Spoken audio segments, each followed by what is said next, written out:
When I went to naturopathic medical school, we were told to recommend to our patients that they drink 8-ounce glasses of water per day, or 64 ounces of water per day. I was in naturopathic medical school almost 20 years ago, so that's kind of like this what the standard recommendation was. And a few years back, I was like, where did this come from? Why are we being told to drink this much water? And I started researching it, and this recommendation to drink 64 ounces of water per day just kind of came from nowhere.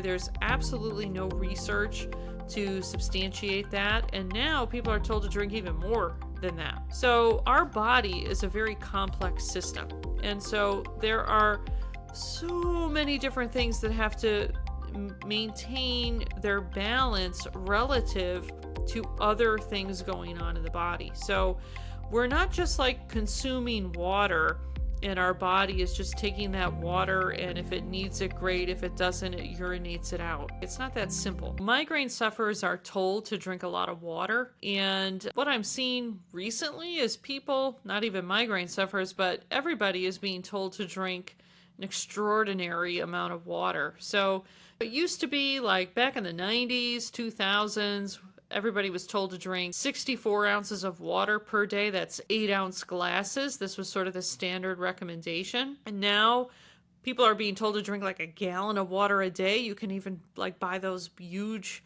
water bottles that are like a gallon, and they even have like a little time stamp. So it's like by 9 a.m. you should have drank this much. By noon you should have consumed this much water, right? So it's like you're staying on pace. And for migraine sufferers, many times an anxiety, almost like a paranoia, starts to develop. Did I drink enough water today? Do I have my water bottle with me? And they start over-consuming water in a fear of becoming dehydrated and then getting a migraine, right? So certainly, if someone becomes dehydrated, like medically dehydrated, head pain is a symptom of that, right? So certainly we have to have enough water in our body for our metabolic processes to occur, but we really don't need that much water. So a few years ago, I decided to kind of go down the water rabbit hole, because when I went to naturopathic medical school, we were told to recommend to our patients that they drink 8-ounce glasses of water per day, or 64 ounces of water per day. I was in naturopathic medical school almost 20 years ago, so that's kind of like this what the standard recommendation was. And a few years back, I was like, where did this come from, right? Like, why are we being told to drink this much water? And I started researching it, and this recommendation to drink 64 ounces of water per day just kind of came from nowhere. There's absolutely no research to substantiate that, and now people are told to drink even more than that. So our body is a very complex system, and so there are so many different things that have to maintain their balance relative to other things going on in the body. So we're not just like consuming water, and our body is just taking that water, and if it needs it, great. If it doesn't, it urinates it out. It's not that simple. Like, the amount of water in our body has to be balanced with the amount of minerals that are in our body as well, particularly our electrolytes. So the electrolytes are sodium, potassium, and chloride, not magnesium, like people are told a lot. This is one of my pet peeves. Magnesium is not an electrolyte. It's sodium, potassium, and chloride are the 3 electrolytes. So those have to be in balance with the amount of fluid in our body, but then the other minerals in our body also have to be in balance with the amount of water that is in the body, and then also they have to be in balance with other minerals too. So like some of the most famous minerals that have to be in balance with each other are minerals like sodium and potassium, magnesium and calcium, zinc and copper. I call these sister minerals because these are minerals where they have to be in balance with other minerals. There's actually charts of the various minerals of the body and how they have to be in balance with other minerals. So I'm not going to go into the complexity around that here, but I'm just saying that it's not a matter of we're just putting water in our system and, if we don't need it, that's fine. We'll just urinate it out. It's no problem here. You could be diluting your mineral balance if you're drinking too much water. And then your body thinks that it actually has a mineral deficiency, right? So you can have a relative mineral deficiency. So, it's not so simple of like, okay, I've got, enough sodium, potassium, magnesium, calcium, zinc. I've got enough of that, and there's not going to be any impact if I drink more water. You can be sort of creating a relative mineral deficiency if you overconsume water. Also, your kidneys, right? Most people are aware that the kidneys are sort of like filtering the blood, and the kidneys are, if we have excess water, the kidneys are removing that excess water, putting it, that gets turned into urine and stored in the bladder, and then we urinate that out, right? And your kidneys are trying to conserve minerals, and your kidneys are also maintaining that relative mineral balance and actual mineral balance. So your kidneys are trying to hang on to important minerals like sodium and potassium. But if you're flooding your body with water, it's going to make it difficult for your kidneys to hang on to that. So you can be generating a relative mineral deficiency with excess water consumption, and then you can literally be flushing minerals out into your urine if you're over consuming water. And if you're already struggling with migraines and other symptoms, you probably have some nutrient deficiencies, mineral deficiencies. If you're having to take acid blocking medication, things like Pepcid or Prilosec, if you have to use acid neutralizing over-the-counter medications like Tums or Alka-Seltzer, you're highly likely to be mineral deficient because we have to have adequate stomach acid to absorb the minerals and get them into our body from our food. And so you may be already mineral deficient and not realize it, and then you're over consuming water, you're generating a relative mineral deficiency, and then your kidneys are struggling to get rid of that excess water while hanging on to necessary minerals. So what I have found in my research, and this is something that I've experimented with on myself and then also implemented with my clients after I felt comfortable with it, when we are in a state of health, our thirst, our naturally occurring thirst, is going to guide us to how much water we need to consume. And what I have found is that when we are in a state of health, we don't feel abnormally thirsty or thirstless. So excessive thirst is actually a symptom, and lack of thirst is actually a symptom.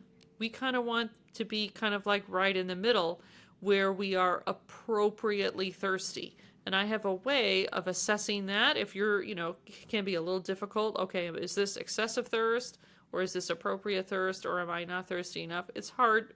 It's going to be hard for you to assess that on your own. Hi there, it's Dr. Leslie. If you're a woman having 8 or more migraine days a month, let's talk. I'll show you how to drop them to near zero in 90 days without adding more medication. In fact, you can even lower or maybe even completely wean off of your medication within 90 days and without agonizing cold turkey withdrawals. Let me tell you about my client Judy. She was on such strong medications for her migraines that she was nearly bedridden and could barely function. She had to close the doors of her small business and felt like a failure. She wondered every day, why am I doomed to suffer from these migraines? But just like you, she started listening to my Healing Migraines Naturally podcast, and a spark ignited. She knew that if she could just figure out why these migraines started in the first place, she could restore and recover her health again. So she booked her free consult call with me, and the rest is history. She now goes months between migraines and runs her small business full-time again because she's completely off of those preventative medications. She followed the 12-week plan and got incredible results. I've worked with women just like Judy from all over the United States overcome migraines naturally. So if you're serious about healing your migraines, then tap the link in the description and book a free consult call with me, just like Judy did. We do cap new clients monthly, so if the calendar's full, the doors are closed for now, so don't wait to reclaim the life you deserve to live. No matter how hopeless things seem now, with expert guidance, you can heal and recover from migraines. So I look forward to chatting with you. Click the link now to schedule your call. But we want to be appropriately thirsty so that when the body needs additional water, we feel thirsty and we kind of just naturally gravitate to drinking more water. A lot of migraine sufferers, they will either be excessively thirsty, so they feel thirsty all the time and they're constantly drinking water. They're constantly walking around with that water bottle because they do feel inappropriately or excessively thirsty. Less commonly is the symptom of like thirst. That's not such a common symptom that I see where people don't have the thirst, the natural thirst. It's more likely for migraine sufferers to have that excessive thirst symptom. And that excessive thirst symptom is primarily driven by the fact that there's a overload of metabolic waste materials and toxins in the body, and the body is trying to dilute the concentration of those toxin molecules by taking in more water. And that's usually what's driving that excessive thirst symptom. But the downstream effect of that is we are going to be putting some strain on the kidneys, and we're going to be losing more minerals through our urine because we have to get rid of that excess water. And then we're creating a relative mineral deficiency relative to the amount of water that we have in the body. So if it's not a symptom, then migraine sufferers have just been told to drink an excessive amount of water to avoid dehydration. And so they're kind of almost like forcing themselves to drink water, becoming, paranoid or having anxiety. Did I drink enough water today? What's too much? What's too little, right? It generates a lot of like water anxiety or fluid anxiety amongst migraine sufferers. But what I have found is that when we are in a state of health, closer to like 4 cups of water per day, maybe 40 ounces, that's usually going to be enough for someone who's in a state of health as far as a water consumption. If we are losing more fluid, we're sweating more, we're out in the sun or something like that, we might need a little bit more. But again, when we're in a state of health, our thirst is going to appropriately guide us to drink the amount of water that we need to drink. But I have found with my research, with my testing, seeing this over and over again with hundreds of clients, when the body's in a state of health, we're more like around a 4 cup a day requirement. Our body actually can make water through its normal metabolism.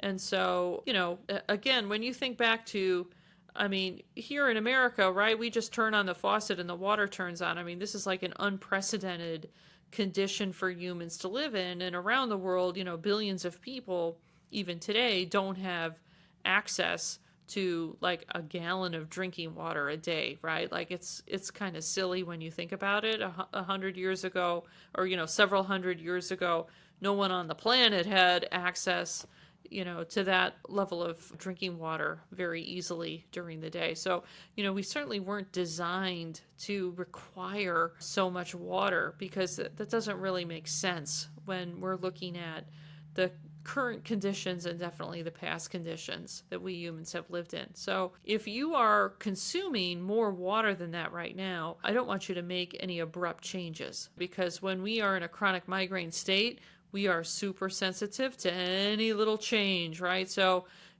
don't dramatically cut back on your water just because I said this in the podcast. Anything that you do in general, whether it's water or anything else, you want to make slow changes. You definitely want to have good advice as well. And then 2, the bigger picture here too is you have to have adequate mineral status in the body. Our fluid status, the amount of water in our body, it's not just like this cut and dry thing, right? Like we are always thinking of everything as like, what's the cut and dry? What's the one thing that we need to do? What's the one right amount of this or that we should be doing? But our body is an incredibly complex system, and our fluid level and our mineral status are very complexly tied together. That's just 2 very complex connections when it comes to our fluid level in our body. So when I work with my clients, like I say, most of my clients are over consuming water, and as they get into a better state of health, I see over and over again their thirst actually decreases and starts to move into a more kind of like middle way appropriate thirst level. And for the relatively small number of my clients that have a thirst as a symptom, as their health improves, their thirst increases and moves again into that middle way. The other consequence of consuming all of this water, excessive water, particularly if we have low mineral status, is we're going to be urinating all the time, right? So it's like we shouldn't have to urinate every hour or two. We really should only have to urinate about 4 times a day, and we shouldn't need to urinate in the middle of the night.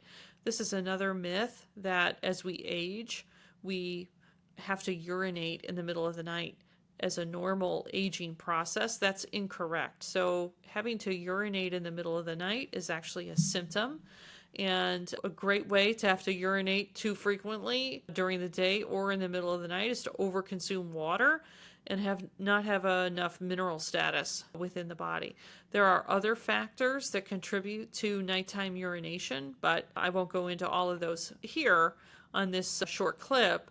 But a great way to have to wake up in the middle of the night and urinate is to drink a gallon of water a day. That's going to be a great way to make that happen and disturb your sleep. So I hope this helps. Let me know in the comments if this is something that you struggle with.